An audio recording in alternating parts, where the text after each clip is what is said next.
When running a short-term rental, numbers aren't just numbers. They tell you the story of your business, what's working, what's not working, and where to focus next. Today, I'm going to be breaking down the key metrics every Airbnb or short-term rental host should track. But here's the key. These metrics work together to give you a complete picture of your business health.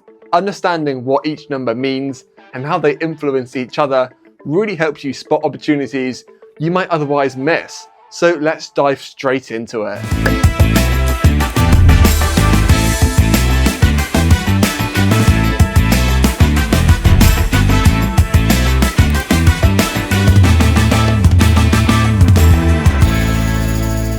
So let's start with occupancy. Occupancy rate measures how often your property is booked as a percentage of available nights. It can be a good indicator of market demand and property performance.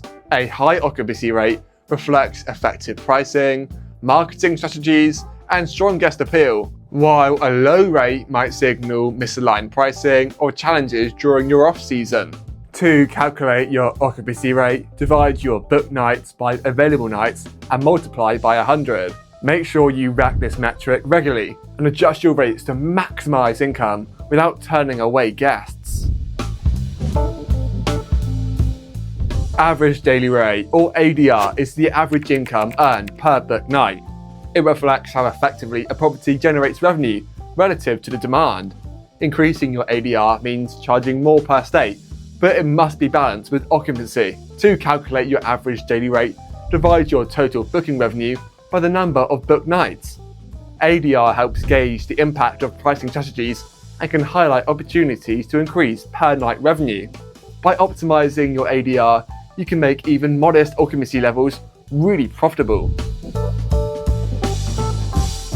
Revenue per available rental, or RevPAR, combines occupancy and ADR. It's total rental income divided by all available nights, booked or not booked. There are two methods to calculate RevPAR. Either multiply your occupancy rate by your ADR or divide your total booking revenue by your total available nights. Both of these methods will yield the same results. This metric shows the true earning power of your rental property. Unlike occupancy or ADR alone, RevPAR captures the interaction between these two metrics, providing a balanced view of overall performance. It is really useful for comparing properties of different sizes or price points within your very own portfolio. Net operating income, or NOI, is your total property revenue minus operating expenses. Revenue includes nightly rates, cleaning fees, pet fees, and any extras like concierge services. Operating expenses cover cleaning, maintenance, utilities, management fees, supplies, and overall marketing. So the formula is really simple. NOI equals gross operating revenue minus operating expenses. NOI is a key metric for understanding a property's profitability. It shows what's left after the day-to-day costs, and it tells you where you're losing money or where you could grow. Here's an example. A vacation rental in Austin made $120,000 in revenue last year. Operating expenses were $40,000, so the NOI was $80,000. But the owner noticed $15,000 of that was just cleaning fees. They renegotiated contracts and added mid-stay cleans as a paid add-on. That saved $1,500. So expenses dropped to $38,500 and the NOI increased to $81,500. So small changes like this can have a huge impact on your bottom line. Now onto cash-on-cash return. It tells you how much income you're earning compared to your initial investment. It's a quick snapshot of your short-term rental's profitability. By cutting cleaning costs and using dynamic pricing, they projected an extra $5,000 in cash flow, bumping the return up to 20% the next year. DSCR, or debt service coverage ratio, shows how well a property's income covers its debt payments. It's calculated by dividing net operating income by annual debt service. So if your NOI is $50,000 and your yearly loan payments are $40,000, your DSCR is 1.25, meaning the property brings in 25% more than needed to cover its debts. Lenders typically want a DSCR between 1.2 and 1.5 for short-term rentals. Anything below a 1.0 means that income isn't enough to cover the loan, which raises serious red flags. So to improve your DSCR, consider increasing revenue through dynamic pricing or value-added services, or lowering debt by refinancing at a much better rate. Moving on to yield. Yield is one of the clearest ways to measure a property's performance, showing how much income it generates annually as a percentage of its value. You can base that on either the purchase price or current market value, depending on your own strategy. The formula is this: yield equals annual rental income divided by property value times 100. Annual rental income includes more than just nightly rates. You can also factor in cleaning fees, pet fees, and any upsells like mid-stay cleans or concierge services. So let's break it down. Property A was purchased for $400,000 and brings in $36,000 a year, giving it a 9% yield. Property B is worth $600,000 and earns $48,000. That's an 8% yield. At face value, Property A seems like the strong contender here and the best performer.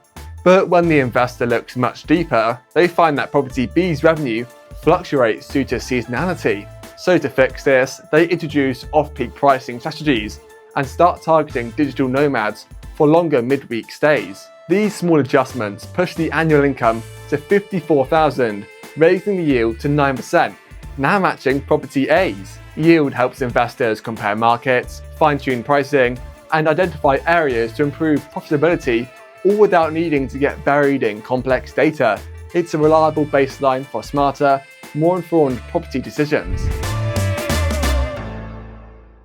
Last but not least, the cap rate or capitalization rate is a core metric for evaluating real estate investments. It tells you how much a property generates based on its net operating income and purchase price or current market value.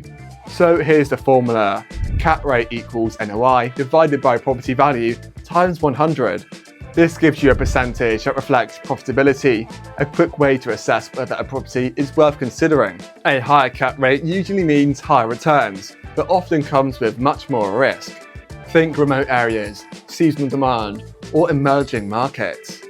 Lower cap rates suggest more stability, typically found in high demand, urban areas with consistent all-year-round bookings.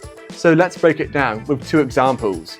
A cabin in a mountain town earns $30,000 in NOI, purchased at $300,000. That's a 10% cap rate.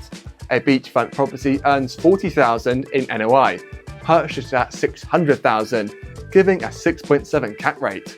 On paper, the cabin looks like the better deal, but cap rate doesn't tell the full story. The investor chooses the beach house because of consistent demand, better infrastructure, and all-year-round appeal, reducing the risk of vacancy and income swings. The key takeaway: use the cap rate to quickly filter opportunities, but don't stop there. Context, location, and growth potential matter just as much when you're building a long-term profitability, short-term rental portfolio. Short-term rental metrics aren't just stats, they're tools to grow smarter and faster. Track occupancy, ADR, RevPAR, length of stay, booking lead time, cancellation, and guest satisfaction to really increase and improve your short-term rental property. Strong metrics equal stronger profits and a more resilient rental business. For more breakdowns like this, subscribe to our channel and comment down below what you think is the most important metric for short-term rental success.